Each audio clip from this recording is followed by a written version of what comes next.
하고 가면 얼굴은 한국 사람들 보세요. 얼굴 깨끗합니다. 얼굴은 눈이 죽죽 해갖고 가난하면 그들이 나를 어떻게 생각하는 것도 모르고 나는 한국을 안 좋아해요. 왜 그러죠? 나도 모르는 사이에 박혀버린 생각이에요. 그 70년대 그 생각. 여러분, 나도 모르게 내 마음을 지배하는 고정관념이라는 것이 누구에게나 있는데 이것은요 어쩔 수가 없네요. 나이를 먹고 이런저런 경험을 쌓아갈수록 더 많아져요. 이 고정관념 때문에 가져올 수 있는 것이 바로 불신앙입니다.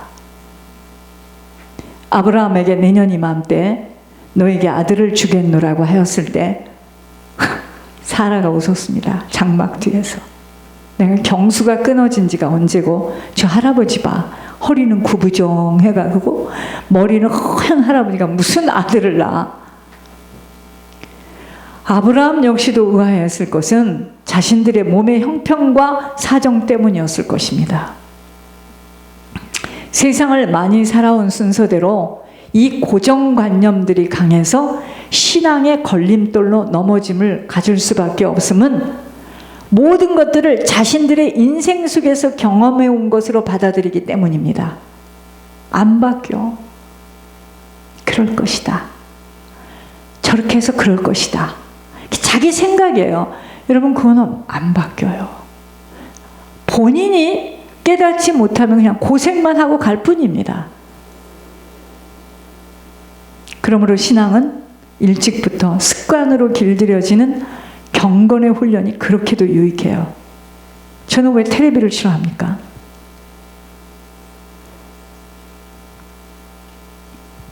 어릴 때부터 텔레비가 있어도 난 텔레비를 좋아하지 않았어요. 이게요, 어릴 때 습관으로 길들여진 이 경건의 훈련이 그렇게도 유익합니다. 어릴 때 무엇이 들어가느냐가 그렇게 중요해요. 어릴 때 들어간 거, 어릴 때.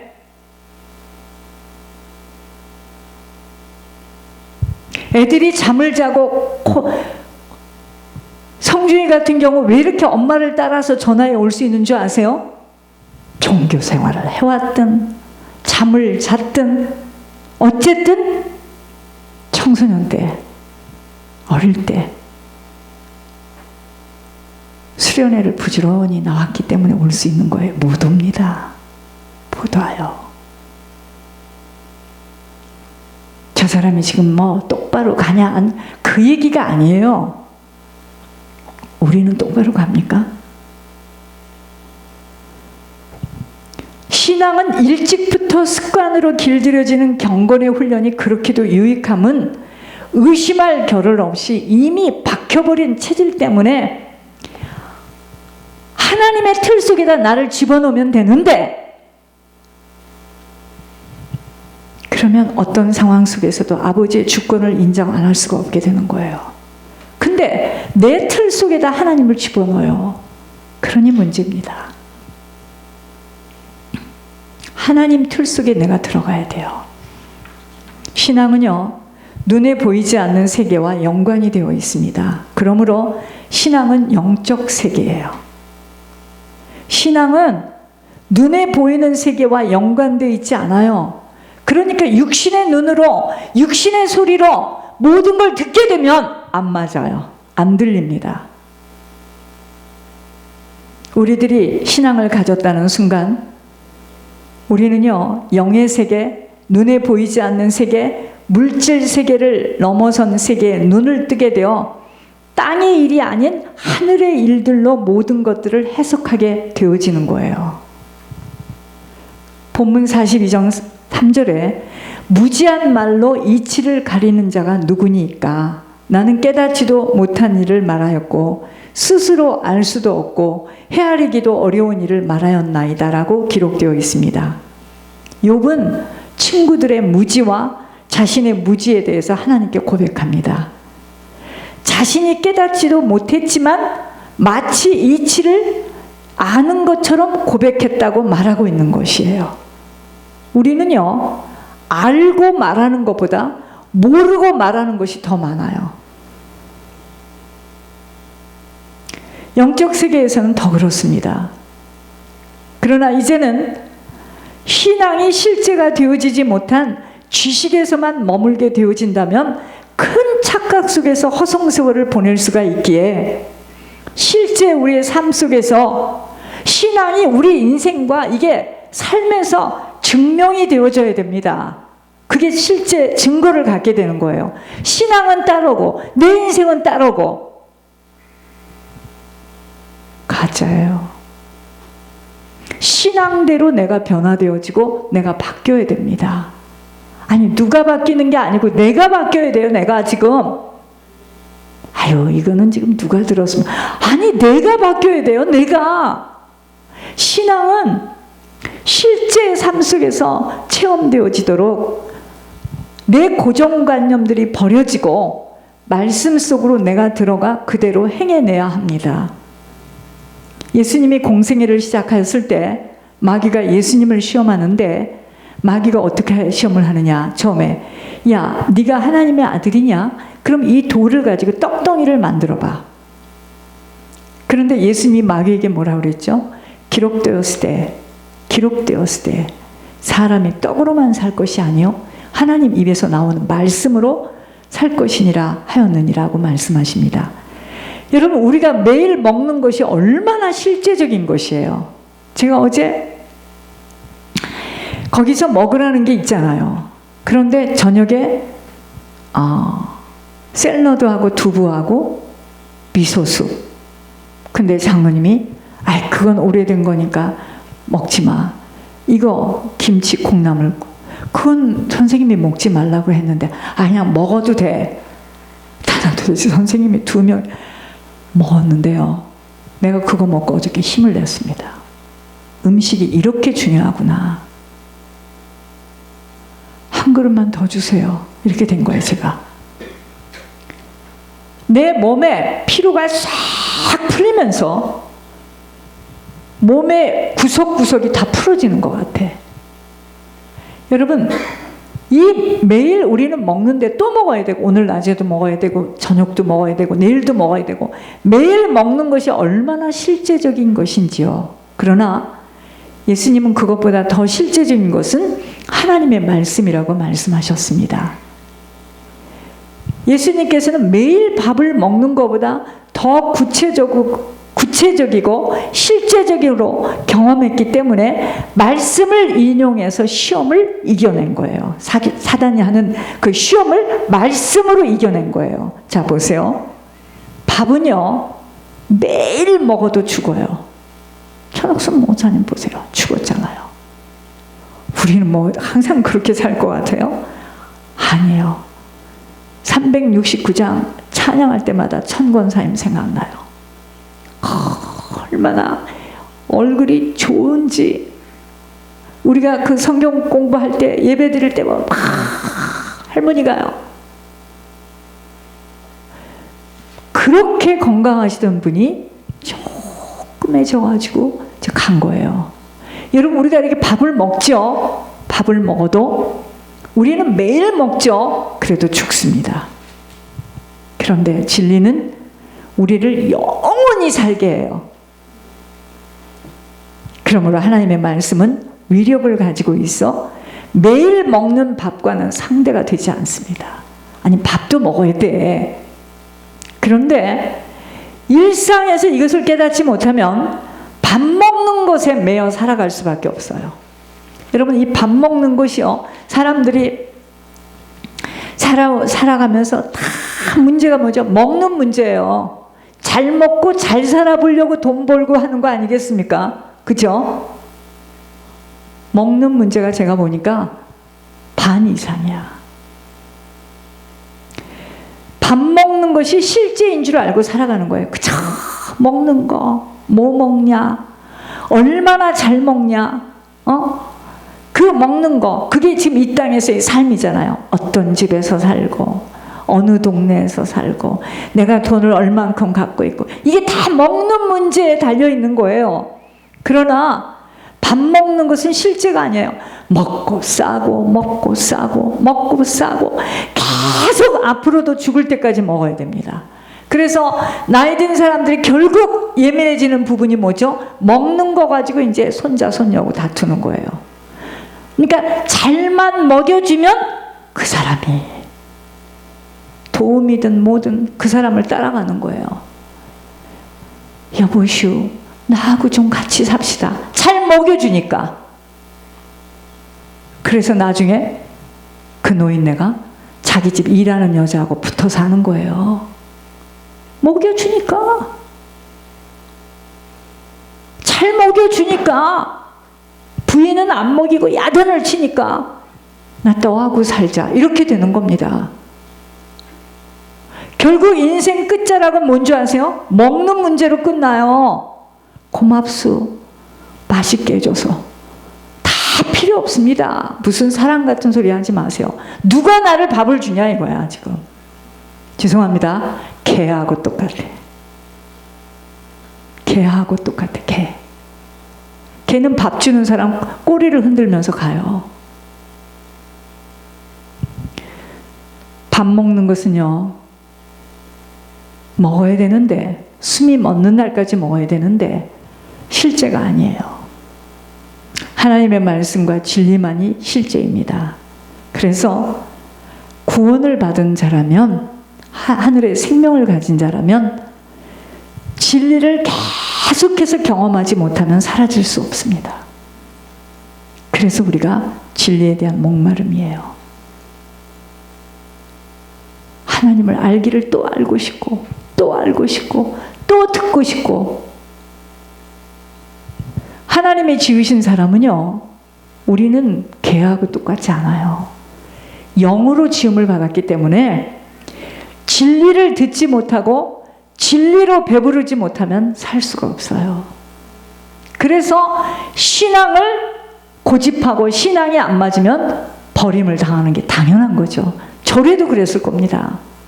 왜냐하면 진리로 배부르지 못하면 못 살아요. 그런데 왜 진리를 놓고 밥 먹는 문제로 따라갔을까요? 주님을 못 만났어요. 진짜 만나면,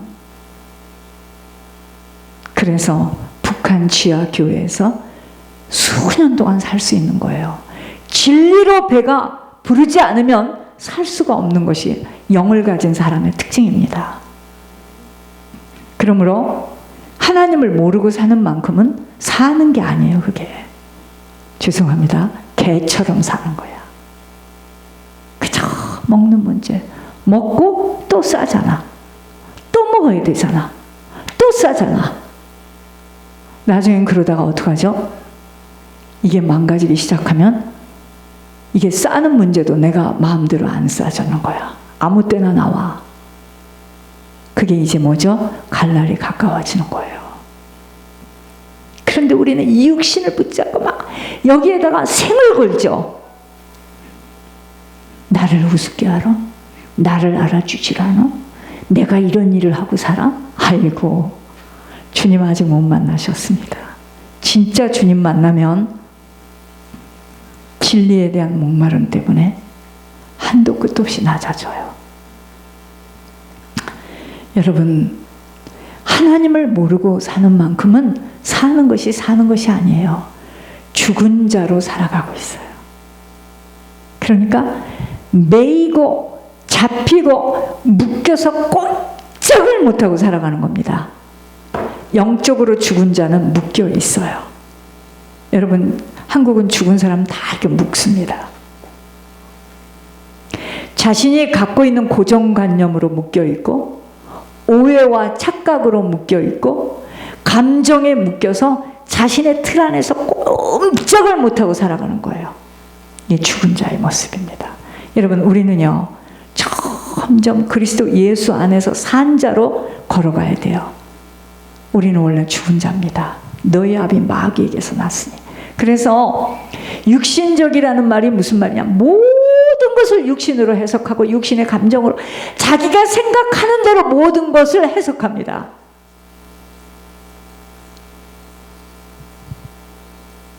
참 안타까운 일이죠. 호랑이를 그림으로 보는 것과 실제로 보는 것은 차이가 있어요. 그림을 보면서 호랑이를 이야기할 수 있는데, 호랑이, 만약에 진짜 호랑이 앞에서요, 호랑이가 으릉거리는 소리를 들으면 간담이 녹아집니다. 어떻게 호랑이 이야기를 합니까? 근데 그림을 딱 그림 속에 있는 호랑이를 가지고 이야기를 한다면 얼마든지 이야기를 할 수가 있는 거예요. 하나님을 지식적으로, 이론적으로 아는 것은 호랑이를 그림으로 보는 것과 같아요. 마음의 요동이 없어요. 그냥 지식적으로만 알기 때문입니다. 오늘날은 무슨 시대예요? 지식의 시대예요. 사람들은 이 지식을 쌓는데 몰두하고 지식을 사랑해요. 왜죠? 지식이 힘이잖아요. 모르면 불편하잖아요. 그래서 이 지식을 쌓기 위해서 어떡하죠? 돈을 쏟아 부어요.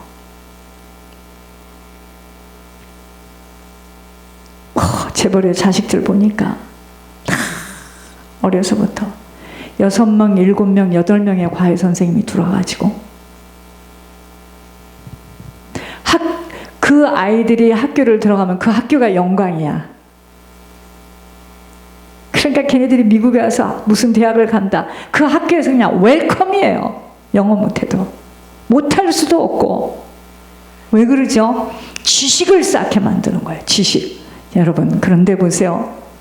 지식은요, 우리가 살아가는 데 도움을 주고 지식이 없으면 고생을 하지만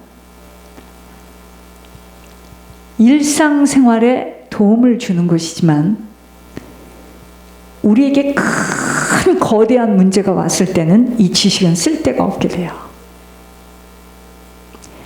아무리 의사가 전문적인 지식을 어마어마하게 쌓아놓고 있어도 엄청난 수련을 거쳐서 연구를 많이 했다 하지만 그에게는 남들보다 많은 염려가 찾아와서 만약에 밤에 잠을 못 잔다고 생각해 봅시다. 지식으로는 해결할 수 없는 것이에요. 어떻게 하면 잠을 잘 수 있는가, 그 방법을 말해주고 있으면서도 그 사람에게 있는 염려로 인한 이 불면증은 해결할 수 없어요.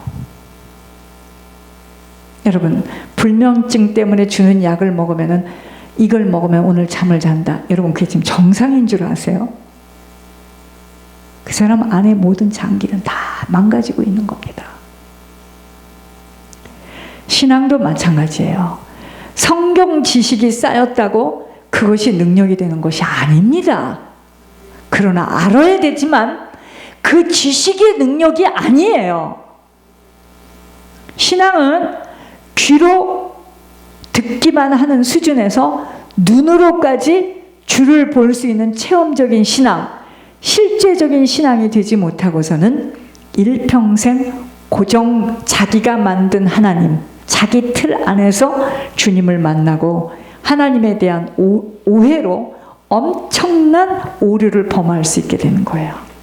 그러니까 보세요. 일주일에 한 번씩 나와서 성도들이 지식을 딱 들어요. 내가 오늘 처음으로 오늘 가는 그 집에 이 메시지를 내가 줄 거예요. 한 번도 안 줬는데 주고 싶은 마음이 왔어요. 왜냐? 글쎄 말이야. 우리 교회에서 욥기 공부를 하는데 얼마나 재밌는지.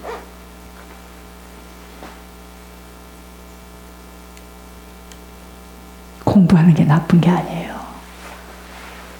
하여튼 공부를 너무 많이 해. 원래 공부도 좋아하는 사람이었지만. 여러분, 욥은 귀로 듣기만 했던 것을 눈으로 본다고 고백했습니다. 경험적인 신앙을 고백하는 것으로 욥이 어떻게 해서 귀로만 듣던 하나님을 눈으로 보게 됐나요? 긴 고난의 과정 속에서 하나님을 구체적으로 경험한 거예요. 그 과정 속에서 하나님에 대해서 아주 추상적으로 알았던 것 다 사라져버린 거예요. 그동안 그는 하나님을 안 것이 아니라 하나님에 대해서 지식적으로 알았던 것에 고난이라는 과정을 통하여 하나님의 말씀을 배우게 되었다고 고백하고 있습니다. 그래서 시편에 뭐라 그랬죠? 고난당하는 것이 내게 유익이라. 이로 말미암아 내가 주의 율례들을 배우게 되었나이다. 여러분, 고난받게 되면 주님의 말씀에 바짝 서게 됩니다. 고난받지 못해서 그러는 거예요. 여러분들 사업이 망한 것이 고난당한 거예요. 그건 여러분 잘못해서 망한 거고, 이혼당한 것이 고난당한 거예요. 여러분이 잘못해서 이혼을 당한 거고, 그 사람을 완전히 복음으로 승화를 시킬 수 있는 힘이 있었다면 왜 그래요? 책임은 나잖아요. 가슴 아파도 어찌할 수가 없네요. 여러분, 고난의 과정 속에서 하나님의 말씀을 경험했다는 것입니다. 그 이전에 하나님을 지식적으로, 교리적으로 알았다면 고난을 통해서 주님을 만나게 된 거예요. 여러분, 우리가 성찬식 하잖아요. 그죠? 내가 그날 주님과 그 주님의 삶에 대해서, 그 주님이 지으신 십자가를 내 온몸에다가 다 받아들여서 주님 따라가는 인생이 되어져야 하는 겁니다. 어느 누구만이 아니에요.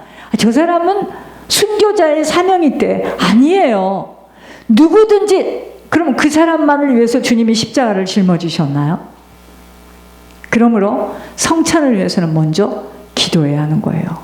내 자신의 죄를 깊이 회개하고 기도하며 하나님께 은혜를 사모하는 그 준비가 있어야 합니다. 여러분, 신앙생활, 신앙이라는 것은 내 삶 속에서 그 말씀이 실제로 경험되어질 때 깊어지는 거예요. 아, 이게 정말 먼저 그 나라와 그 의를 구하게 되니까 그때 당시에는 손목이 부러지는 것 같았는데, 아, 이게 이런 거구나. 근데 그거는 먼저 그 나라와 그 의를 구한 사람만 갖는 신앙의 체험이죠.